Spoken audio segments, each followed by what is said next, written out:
আসসালামু আলাইকুম। আমি সালোয়া বিনতে হোসেন, প্রভাষক ব্যবস্থাপনা বিভাগ, খিলগাঁও মডেল বিশ্ববিদ্যালয় কলেজ। উচ্চ মাধ্যমিক প্রথম ও দ্বিতীয় বর্ষের শিক্ষার্থীরা, আশা করি তোমরা ভালো আছো। আমরাও সবাই ভালো আছি আলহামদুলিল্লাহ। বৈশ্বিক এই মহামারীর কারণে আমরা সবাই ঘরে অবস্থান করছি। তো ঘরে অবস্থান করার কারণে আমাদের পড়াশোনা কার্যক্রম ব্যাহত হচ্ছে। পড়াশোনার এই ধারাবাহিক কার্যক্রম যেন অব্যাহত রাখা যায়, সেহেতু এই অনলাইন কার্যক্রম শুরু করা। সরকারের নির্দেশ অনুযায়ী জাতীয় বিশ্ববিদ্যালয়, স্কুল, কলেজ সব কিছু নির্দেশ অনুযায়ী যথাসময়ে যথা নিয়মে ক্লাস শুরু হবে এবং পরীক্ষাগুলো অনুষ্ঠিত হবে।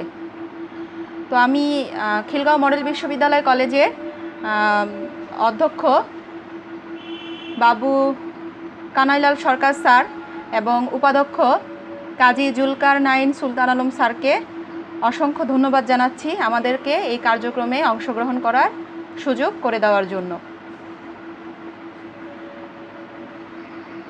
তো আমাদের ব্যবসায় সংগঠন ও ব্যবস্থাপনা দ্বাদশ শ্রেণী দ্বিতীয় পত্রের আজকের বিষয় আলোচনা করব হচ্ছে সংগঠন বা সংগঠিতকরণ, যাকে আমরা বলে থাকি অর্গানাইজেশন বা অর্গানাইজিং। তো এখানে আজকে আমি আলোচনা করব যে সংগঠন কাকে বলে, সংগঠনের গুরুত্ব আলোচনা করো এবং সংগঠনের প্রকারভেদ। সংগঠন কাকে বলে? সংগঠন হলো ব্যবস্থাপনা প্রক্রিয়ার দ্বিতীয় ধাপ। প্রাথমিক লক্ষ্য অর্জনের জন্য বা প্রতিষ্ঠানের লক্ষ্য অর্জনের জন্য পরিকল্পনা প্রণয়নের পর তা বাস্তবায়নে যুক্তিসঙ্গত উপায়ে প্রয়োজনীয় সম্পদসমূহ সংগ্রহপূর্বক সেগুলো শ্রেণীবদ্ধকরণ, দায়িত্ব কর্তৃত্ব সঠিকভাবে বন্টন এবং মানবীয় অমানবীয় উপাদানসমূহের সমন্বয় সাধন কার্যক্রমকেই সংগঠন বা সংগঠিতকরণ বলে। আমি আবারও বলছি, সংগঠন হলো ব্যবস্থাপনা প্রক্রিয়ার দ্বিতীয় ধাপ।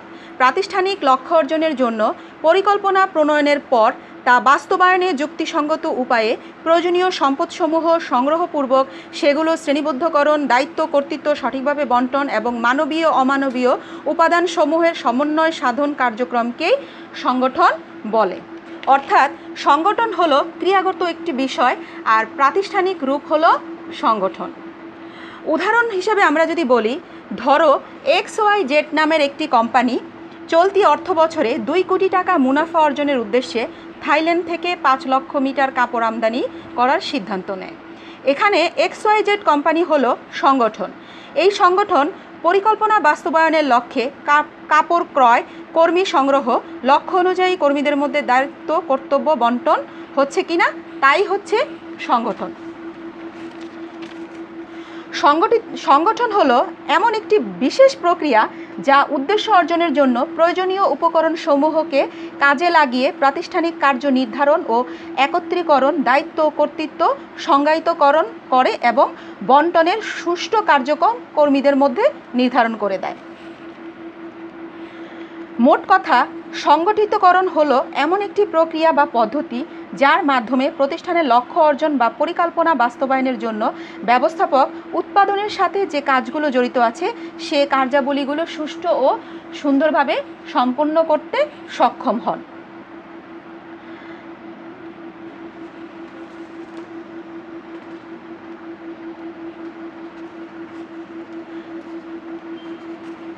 এখন আমরা সংগঠনের গুরুত্ব নিয়ে কিছু কথা আলোচনা করব।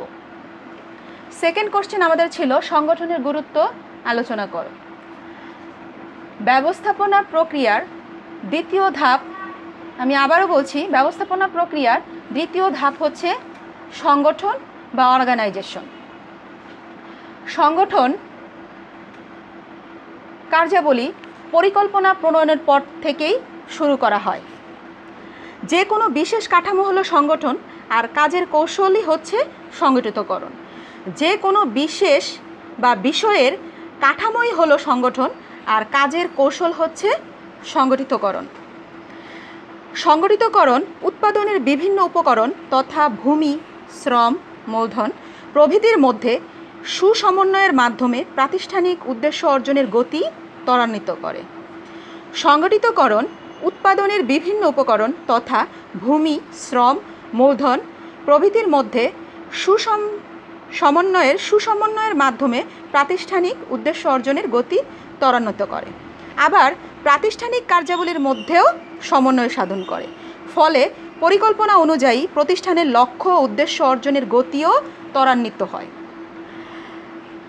সংগঠনের কাজ যেহেতু মানবীয় এবং অমানবীয় সম্পদের মধ্যে সমন্বয় স্থাপন করা, তাহলে দেখো মানবীয় উপাদানগুলো হচ্ছে মানব সম্পদ ব্যবস্থাপনা অর্থাৎ শ্রমিক কর্মী, আর অমানবীয় সম্পদগুলো হচ্ছে ভূমি, শ্রম, মূলধন। অর্থাৎ মানবিক এবং অমানবিক সম্পদগুলোর মধ্যে সুষ্ঠু সমন্বয় সাধনই হচ্ছে সংগঠনের কাজ।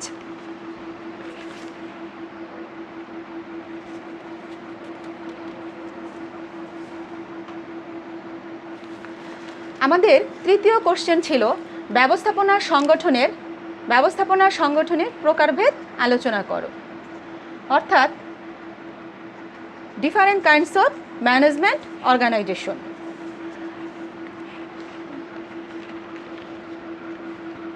ব্যবস্থাপনা সংগঠন বা সংগঠন মূলত দুই প্রকার: আনুষ্ঠানিক বা নিয়মতান্ত্রিক সংগঠন, আনুষ্ঠানিক বা নিয়মতান্ত্রিক ব্যবস্থাপনা সংগঠন, যেটাকে আমরা ইংরেজিতে বলে থাকি ফর্মাল অর্গানাইজেশন। আর সেকেন্ড হচ্ছে অনানুষ্ঠানিক ব্যবস্থাপনা সংগঠন, ইনফর্মাল অর্গানাইজেশন। আনুষ্ঠানিক বা নিয়মতান্ত্রিক ব্যবস্থাপনা সংগঠন কাকে বলে? দায়িত্ব, ক্ষমতা, কার্য পরিসর প্রভৃতি সুনির্দিষ্টকরণের মাধ্যমে এই সংগঠন প্রণয়ন করা হয়। দায়িত্ব, ক্ষমতা, কার্য পরিসর প্রভৃতি সুনির্দিষ্টকরণের মাধ্যমে এই সংগঠন প্রণয়ন করা হয়। অনানুষ্ঠানিক ব্যবস্থাপনা সংগঠন সামাজিক সম্পর্কের ভিত্তিতে এই সংগঠন কাঠামো সৃষ্টি করা হয়।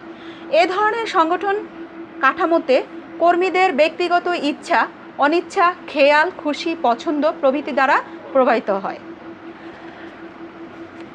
অনানুষ্ঠানিক ব্যবস্থাপনা সংগঠন সামাজিক সম্পর্কের ভিত্তিতে এই সাংগঠনিক কাঠামো সৃষ্টি করা হয়। এ ধরনের সংগঠন কর্মীদের ব্যক্তিগত ইচ্ছা, অনিচ্ছা, খেয়াল, খুশি, পছন্দ প্রভৃতি দ্বারা প্রভাবিত হয়। এ ধরনের কাঠামো সৃষ্টিতে কোনো খরচ নেই, কিন্তু সুফল অনেক বেশি। এখানে আভ্যন্তরীণ যোগাযোগ সুষ্ঠু উন্নত বেশি হয়। এ ধরনের কাঠামো সৃষ্টিতে কোনো খরচ নেই, কিন্তু সুফল অনেক বেশি। এখানে আভ্যন্তরীণ যোগাযোগ সুষ্ঠু ও উন্নত হয়। তাহলে আমরা জেনে গেলাম যে আনুষ্ঠানিক এবং অনানুষ্ঠানিক সংগঠন কাকে বলে। তো আনুষ্ঠানিক সংগঠনের আবার উপাদান হচ্ছে দুইটি। একটি হচ্ছে, এক নম্বরে আমরা বলবো সরল রৈখিক সংগঠন, লাইন অর্গানাইজেশন, সরল রৈখিক সংগঠন, লাইন অর্গানাইজেশন। আর সেকেন্ড হচ্ছে কার্যভিত্তিক সংগঠন,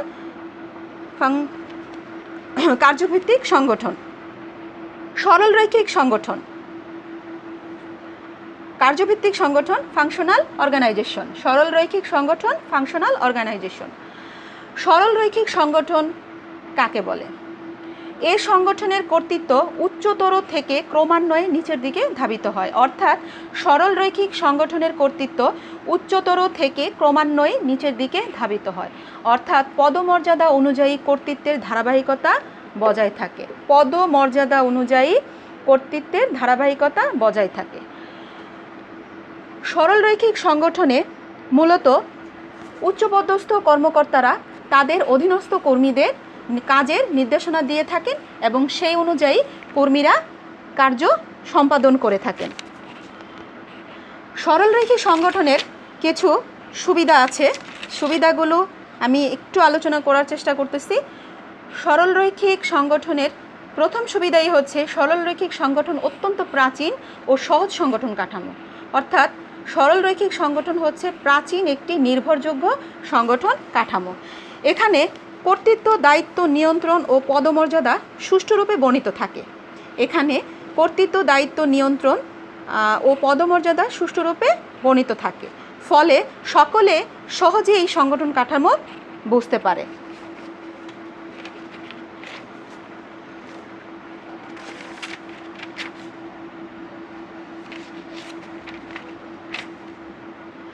সরলরৈখিক সংগঠনে একজন অধীনস্থকে মাত্র একজন ঊর্ধ্বতন নির্বাহীর নিকট জবাবদিহি করতে হয়।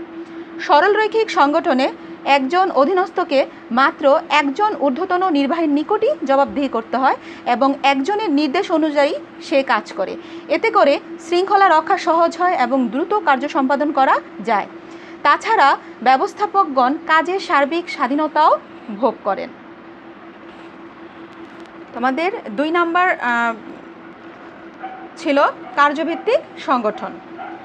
প্রতিষ্ঠানের কার্যের প্রকৃতি ও গুরুত্ব, প্রতিষ্ঠানের কার্যের প্রকৃতি ও গুরুত্ব এবং বিশেষজ্ঞতা ও শ্রম বিভাজনের নীতি অনুসরণ করে যে সংগঠন কাঠামো প্রণীত হয় তাকে কার্যভিত্তিক সংগঠন বলে। একটু আগে আমরা জানলাম যে সরলরৈখিক সংগঠন। সরলরৈখিক সংগঠনটা আমরা কি পড়লাম? এই সংগঠনের কর্তৃত্ব উচ্চতর থেকে ক্রমান্বয়ে নিচের দিকে ধাবিত হয়। আর কার্যভিত্তিক সংগঠন কি? কার্যভিত্তিক সংগঠন হচ্ছে প্রতিষ্ঠানের কার্যের প্রকৃতি ও গুরুত্ব অনুযায়ী এখানে কাজ করা হয়, অর্থাৎ বিশেষজ্ঞ ব্যক্তির মাধ্যমে শ্রম বিভাজনের নীতি অনুসরণ করে এখানে সংগঠন কাঠামো প্রণীত করা হয়। 1880 সালের দিকে বৈজ্ঞানিক ব্যবস্থাপনার জনক F.W. টয়লর এই কার্যভিত্তিক সংগঠন চালু করেন। সরলরৈখিক সংগঠনের কিছু অসুবিধা দূরীকরণার্থে কার্যভিত্তিক সংগঠন প্রক্রিয়া চালু করেন।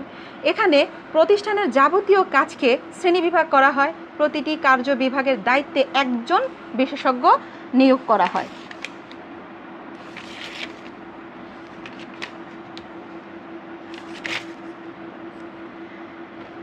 কার্যভিত্তিক সংগঠনের সুবিধা যদি আমরা একটু বলি, সংগঠনের কার্য বিভাজনের সময় বিশেষজ্ঞতার নীতির ভিত্তিতে অভিজ্ঞ ও দক্ষ কর্মীর উপরই দায়িত্ব দেওয়া হয়।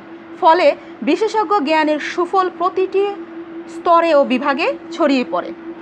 কার্যভিত্তিক সংগঠনের সুবিধা, প্রথমটা আমি আবার বলতেছি, সংগঠনের কার্য বিভাজনের সময় বিশেষজ্ঞতার নীতির ভিত্তিতে, বিশেষজ্ঞ ব্যক্তির নীতির ভিত্তিতে অভিজ্ঞ দক্ষ কর্মীর উপর দায়িত্ব দেওয়া হয়।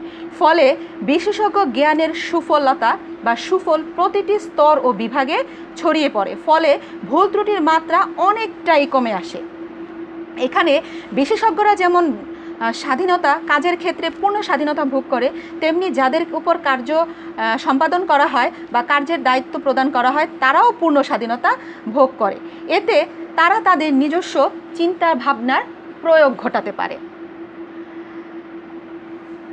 এই ব্যবস্থায় দক্ষ অভিজ্ঞ কর্মীদের মধ্যে দায়িত্ব বন্টনের ফলে উৎপাদিত পণ্যের গুণগত মান ও পরিমাণ বৃদ্ধি পায়। এই ব্যবস্থায় দক্ষ অভিজ্ঞ কর্মীদের মধ্যে দায়িত্ব বন্টনের ফলে উৎপাদিত পণ্যের গুণগত মান ও পরিমাণ বৃদ্ধি পায়। কারণ আমরা জানি প্রত্যেকটা ব্যক্তিরই নিজস্ব ক্ষমতা থাকে কিছু সৃষ্টি করার। কারণ যুগে যুগে কেউ না কেউ আমরা জেনে আসছি যে আবিষ্কারের ধারক এবং বাহক হয়ে পৃথিবীতে অবস্থান করেছে। যেমন আমরা যদি বলি যে কলম্বাস আমেরিকা আবিষ্কার করেছেন, কলম্বাস ডিসকভার আমেরিকা। আবার মার্কনি রেডিও আবিষ্কার করেছেন, মার্কনি ইনভেনশন রেডিও। সেরকম যদি কোনো কাজের দায়িত্ব কাউকে স্বাধীনভাবে সম্পূর্ণরূপে দেওয়া হয় তাহলে সে তার মেধা ও মনন শক্তি দেখাতে সক্ষম হয়। তারপর আমরা কার্যভিত্তিক সংগঠনের যদি তৃতীয় সুবিধাটা বলি, বিশেষজ্ঞ কর্মীদের তত্ত্বাবধানে প্রতিষ্ঠানিক কার্যাবলী সম্পাদিত হয়, তাই কার্য সম্পাদনের ক্ষেত্রে মিতব্যয়িতা অর্জন হয় এবং কর্মদক্ষতাও বৃদ্ধি পায়। এবং যে কর্মী যে কাজে দক্ষ এবং ভালো জানে তাকে সে কাজ করতে দেওয়া হয়। যে কর্মী যে কাজে দক্ষ এবং ভালো তাকে সে কাজ করতে দেওয়া হয়। ফলে প্রতিষ্ঠানের শ্রম বিভাজনের সুফল অনেকাংশেই বেশি ভোগ করা সম্ভব হয়।